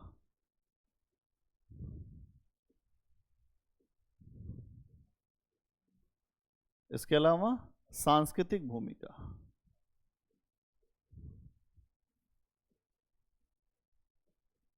इसके अलावा देखते हो वैधानिक भूमिका।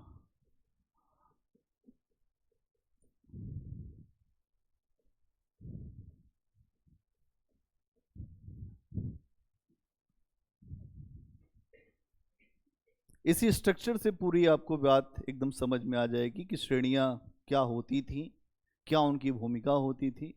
तो श्रेणियों का मतलब क्या है? व्यापारियों का समूह। एक ऐसा समूह जो भारत में व्यापार को संचालित करने के लिए जिम्मेदार था। अभी तक मैंने आपको बताया कि अभी राजा जो सिक्कों के प्रचलन में अभी नहीं शामिल है। अभी जो सिक्के चलाए जा रहे हैं वो व्यापारियों के द्वारा चलाए जा रहे हैं। अगर व्यापारी सिक्का चलाएगा, अगर व्यापारी आपके व्यापार को बढ़ाएगा, तो व्यापारी मजबूत भी होगा। यहां इस बात को समझना पड़ेगा कि जो व्यापारी हैं उस समय के, उनको कहा गया श्रेणी। और अलग अलग व्यवसाय करने वाले जो व्यापारी थे उनकी अलग अलग श्रेणियां थी। जैसे अगर आप देखो, कपड़े का व्यवसाय करने वाला कपड़े का व्यापारी है ना, तो यहां पर जो कपड़े का व्यापारी होगा उसकी श्रेणी अलग होगी। फिर जो लोहे का व्यापारी, फिर अलग अलग जो सोने का व्यापारी, बहुत सारे व्यापारियों का समूह होगा। और ये जो समूह होगा, इन समूहों में एक मुखिया होगा, और ये जो मुखिया होगा वो बहुत ज्यादा पावरफुल होगा। ये अपने अपने समूह के व्यापार को संचालित करवाएगा। क्या करेगा? बहुत बढ़िया, ये संचालित करवाएगा। अब सबसे पहले हम देखते हैं आर्थिक भूमिका। ये श्रेणियां पहला काम तो ये करती थी, उत्पादन को जो बढ़ावा देती थी। मान लीजिए कि अगर जो कपड़े का जो व्यापारी है, जो इसका मुखिया होगा, वो अपने इस व्यवसाय को आगे बढ़ाने का प्रयास करेगा कि नहीं करेगा? उत्पादन बढ़े तो पहली चीज उत्पादन को बढ़ावा देने का काम। अब उत्पादन करने से ही तो नहीं पैसा मिल जाएगा। तुमने फैक्ट्री में सामान बना दिया तो उसको अपने पास रखे रहोगे तो पैसा मिल जाएगा? उसको एक स्थान से दूसरे स्थान पर भेजना पड़ेगा। एक स्थान से दूसरे स्थान पर भेजना पड़ेगा। एक स्थान से दूसरे स्थान पर भेजना पड़ेगा। तो इन श्रेणियों का ये दूसरा काम क्या था? एक स्थान से दूसरे स्थान पर भेजें। और क्या? इसके अलावा ये जो श्रेणियां थी ये खुद भी जमा स्वीकार करती थी। जमा स्वीकार करती थी, और अगर आप देखेंगे तो ये ऋण भी देती थी। इसीलिए हम यहां पर यह भी कह सकते हैं कि एक तरह से बैंकिंग व्यवस्था के तरह से काम करती थी, कि समान काम करती थी। बैंकिंग व्यवस्था के समान काम करती थी।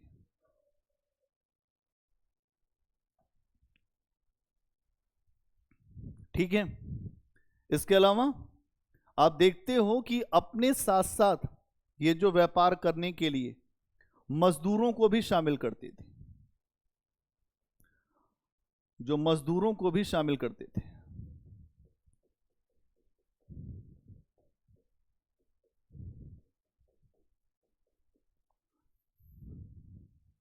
अपने भी काम करते थे और साथ साथ मजदूरों को भी शामिल करते थे और उनके माध्यम से कार्य को आगे बढ़ाते थे।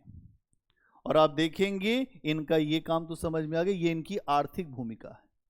ये अभी आपने देखा तो ये बेसिकली ये जो अभी बात हुई ये इनकी आर्थिक भूमिका पर बात हुई। किस पे बात हुई? आर्थिक भूमिका। अब इनकी राजनीतिक भूमिका भी एक पॉइंट है। अब राजनीतिक भूमिका क्या है वो समझ लो। अगर आप देखेंगे तो इन श्रेणियों को राजा के पास से स्वायत्तता मिली थी। राजा को जो फ्री में सब कुछ मिल रहा, कुछ तो करना नहीं राजा को। राजा ने कहा ऐसा है तुम श्रेणियों बढ़िया कर रहे हो, तुम लोग ऐसे ही करते रहो और हम तुम्हें स्वायत्तता देते हैं। इसका मतलब यह है कि आप स्वतंत्र नहीं हैं, हमारे अंतर्गत हैं, लेकिन अपना काम करने के लिए स्वायत्त है। हम सबसे ऊपर, हमको जयकारा हमारा लगाओ और उसके बाद तुम अपना काम करो।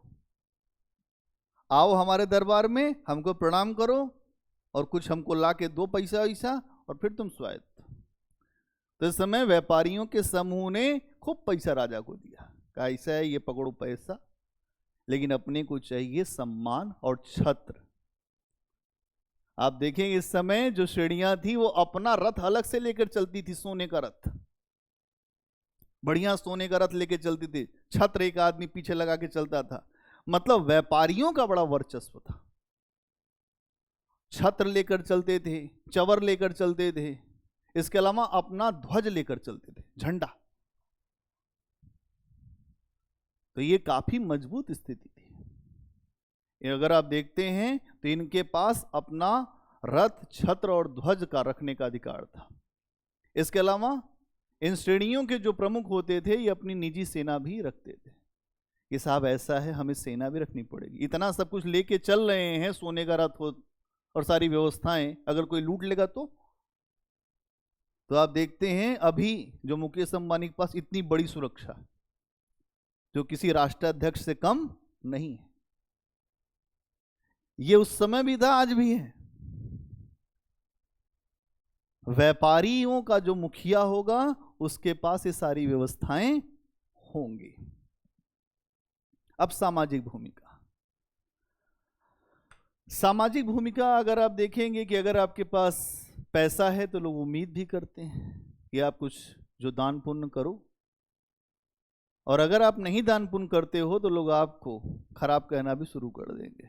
बहुत बड़े आदमी पढ़ते हैं, इतने आदमी अपने आप को बनते हैं, एक कप का तो नहीं चाय तो नहीं पिलाते किसी को, लोग तो कहते ही हैं। तो इन श्रेणियों ने अब अपने आप को खूब ऊपर रखा। तो इनके द्वारा यह भी कहा गया कि भाई ऐसा है कि हम दान और पुण्य के काम भी करेंगे। तो ये श्रेणियां दान और पुण्य के काम भी करने लगी। तो मंदिर बनवाना, तालाब खुदवाना, स्कूल स्थापित कराना, इसके अलावा जो भूखे हैं उनको भोजन कराना। आज के समय आप खूब देखेंगे जो व्यापारी लोग हैं, बिजनेसमैन हैं, वो लंगर खोल देते हैं। जब कोई आयोजन आता है तो जितना पाप किए होते हैं सोचते हैं इसी में सब धुल जाएगा, और सब बच्चे और जितने लोग हैं वो वहाँ पहुँच के भोजन करते हैं। तो ऐसा भोजन करने से भी समस्या होती है, क्योंकि वो तो जो है पैसा उसी तरीके का होता है, जैसा खाए अन्न वैसा हो मन। नहीं, अन्न के साथ भी अपनी समस्या है। अगर कोई बहुत अच्छा व्यक्ति है, मेहनती व्यक्ति है, उसका अन्न खाएंगे आपको अच्छा लगेगा। कोई जो मक्कार टाइप का व्यक्ति है, जो धूर्त है, खराब तरीके से पैसा कमाता है, उसका अन्न खाएंगे तो आपको ऐसा लगेगा कि यार क्या ही खा लिया। इसका बड़ा अच्छा उदाहरण है जो गुरु नानक देव जी का। उन्होंने कहा कि यार हमको भोजन करने में बड़ी समस्या होती है। तो उनसे पूछा गया क्यों? एक व्यक्ति आया जो गांव का किसान था, वो बहुत ज़्यादा गरीब था, उसकी अच्छी स्थिति नहीं थी। उसने कहा कि मैं आपको भोजन कराना चाहता हूँ। और उसके पहले एक सेठ आया था, उसने कहा कि महाराज आपका नाम बड़ा सुना है, बड़े महान संत हैं आप। हाँ यार थोड़े बहुत तो महान तो नहीं है, लेकिन हाँ बताओ कि आज हम आपको भोजन कराना चाहते हैं। तो उसने कहा कि ऐसा है कि मैं अभी 1 घंटे में आपका भोजन जो है बनवा रहा हूँ, 56 प्रकार बनवा रहा हूँ। 56 प्रकार के व्यंजन का नाम सुना होगा। 56 प्रकार लोग बोलते हैं कि 56 भोग लगता है, तो 56 प्रकार का उसने कहा कि मैं आपके लिए व्यंजन बनवा रहा हूँ। तो उसने व्यंजन बनवाया, तब तक वो गरीब व्यक्ति पहुंच गया। कहा क्या प्रभु हमारा भोजन नहीं करोगे आप? यार हम तुम्हारा ही भोजन करना चाहते हैं। तो भाग के गया, 1 रोटी, थोड़ा नमक और 2 प्याज लेकर आया। तो गुरु नानक देव, जो महान लोग होते हैं वो इस तरह की नहीं विषमता रखते हैं, छोटे बड़े ऊंच नीच ये सब बातें नहीं होती। उन्होंने उठाया उसकी रोटी और खाने लगे। तब तक वो सेठ था, वो देख रहा था। सेठ कहा आपके लिए मैं भोजन बनवा रहा हूं, आपने इसका खाना खा लिया। तब तक वो दौड़ते हुए अपना पूरा भोजन लेके आया। कहा ये भोजन करो, इनका इसकी रोटी छोड़ो। तो गुरु नानक देव ने कहा देख, अभी जो हम काम कर रहे हैं उसको करने दे, इधर उधर मत कर। फिर उसने परेशान किया तो एक हाथ में उसका जो मालपुआ पकड़ा और एक हाथ में उसकी रोटी, और एक हाथ से दबाया उसके मालपुए को, तो उससे खून निकलने लगा। कि ये जो तुम्हारा अनाज है, तुमने कितने लोगों का शोषण करके ये पैसा कमाया है। कहे अब देख इसकी रोटी की हाल। उसकी रोटी के द्वारा उससे दूध निकलने लगा। कहे देखो इसके अनाज में ही मेहनत है, इसलिए ये तुमसे ज्यादा महान है। तो जो गरीब व्यक्ति है वो ऐसा नहीं कि छोटा होता है, गरीब व्यक्ति महान लोगों को बनाने वाला व्यक्ति है। और आमतौर पर जो अच्छे लोग हैं वो लोग हमेशा सम्मान करते हैं गरीबों का, और जो मूर्ख टाइप के उनको नहीं पता है। तो यहां इस बात को भी समझना है हमें कि इस तरह की चीजें भी यहां होती थी।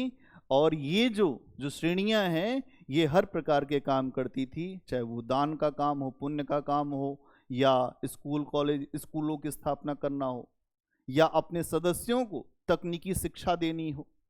हर तरीके का काम, तकनीकी शिक्षा भी देते थे। मान लो कि तुम कपड़े का व्यवसाय कर रहे हो, तुमको कपड़ा रंगने नहीं आता, तो हम क्या करेंगे? अगर हम मुखिया हैं तो हम क्या करेंगे? हम तुमको सिखाएंगे पहले कि देखो भैया कपड़ा ऐसे रंगा जाता है, ऐसे ऐसे हम अपना काम करें। तो तकनीकी शिक्षा देने का भी ये काम करते थे। इसके अलावा जो सांस्कृतिक भूमिका, इनके द्वारा उस समय कला और धर्म के विकास पर भी प्रोत्साहन दिया गया। अगर आप देखेंगे इन्होंने अपने समय में हर तरीके के आर्ट को, क्या होता है कला के अलग अलग रूप होते हैं, चाहे वो नृत्य कला हो, संगीत कला हो, है ना, या कोई मूर्ति कला हो, या चित्रकला हो, हर प्रकार की कला को प्रोत्साहन देने का कार्य किया। इसके अलावा अगर आप देखते हैं इनके द्वारा बहुत सारे मंदिरों का या सड़कों का निर्माण कराया गया। ये इनकी सांस्कृतिक भूमिका है। और एक सबसे आखिरी वाली भूमिका क्या है, जो वैधानिक भूमिका, या जिसको कहते हैं विधिक भूमिका। इनको ये कहा गया कि अगर आप अपना व्यापार चला रहे हो और आपके व्यापार को कोई नुकसान पहुंचाता है तो आपके पास दंड देने का भी अधिकार है। क्या है? दंड देने का अधिकार है। केवल एक दंड नहीं दे सकते हो, मृत्यु दंड। आप केवल एक दंड नहीं दे सकते हो, मृत्यु दंड, बाकी सारे दंड आपको देने का अधिकार है। आप सभी दंड दे सकते हो, यह अधिकार दिया गया। यह है श्रेणी व्यवस्था। क्या आपको श्रेणी व्यवस्था समझ में आई? बोलो, आई बात समझ में? श्रेणी व्यवस्था तो गणेश जी बताओ, श्रेणी व्यवस्था, खड़ी हो जाओ।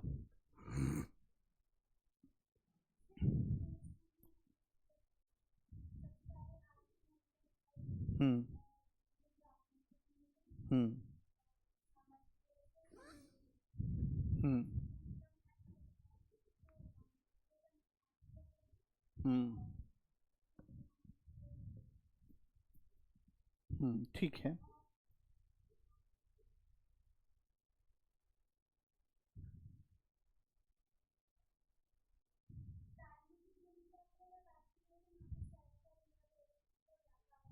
हम्म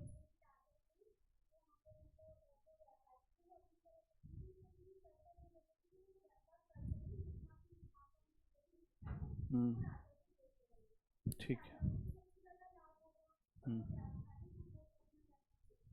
ठीक है। ठीक है, बैठो, खड़े हो जाओ। सामाजिक भूमिका बताओ। ठीक है, और प्रेम, खड़े हो जाओ। चलो बताओ सामाजिक भूमिका।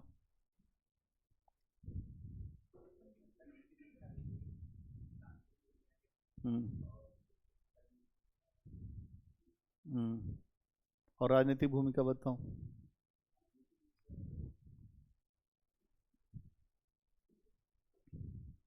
इनकी श्रेणियों को स्वायत्तता में। हम्म अपना ध्वज लेकर चलने की व्यवस्था। बैठो बैठो बैठो, खड़े हो जाओ। अनमोल, हाँ, आर्थिक भूमिका बताओ।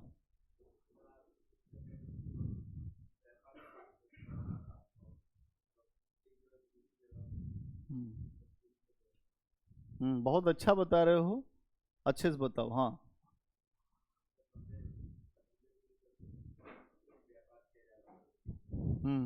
तुम कहाँ उठ के बैठो जल्दी। हाँ। हम्म आगे बताओ।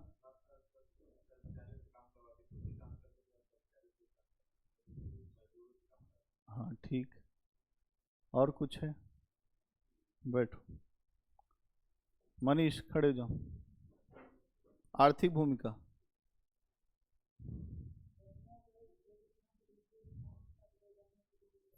हम्म हम्म हम्म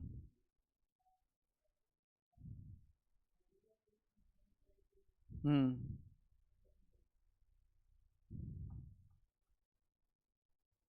अब चलो वंशिका, खड़ी हो जाओ।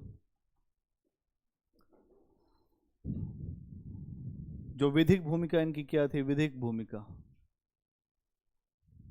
कानूनी अधिकार कुछ था इनके पास? क्या करते थे? कोई अपराध अपराध होता था तो? बहुत बढ़िया, बैठ जाओ। एक ही चीज तुमसे पूछी गई, तुम खड़ी हो जाओ। इनकी जो राजनीतिक भूमिका बताओ, जो श्रेणियों की राजनीतिक भूमिका, क्या करते थे? हम्म ठीक, तो बात बिल्कुल सही। ठीक। ठीक। जो सेना रख सकते थे, अपने स्थायी सेना रखने का अधिकार था।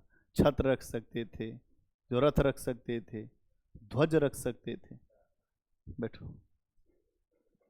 तुम भी कुछ बताओगे? बहुत बढ़िया। इंक्वायरी तो धरती पे होती रहती है, जो तुमने समझा इसमें से बताओ। कुछ समझ में आई बातें? क्या समझे? जो श्रेणी व्यवस्था क्या है ये बताओ। श्रेणी व्यवस्था क्या है, क्या समझा आपने?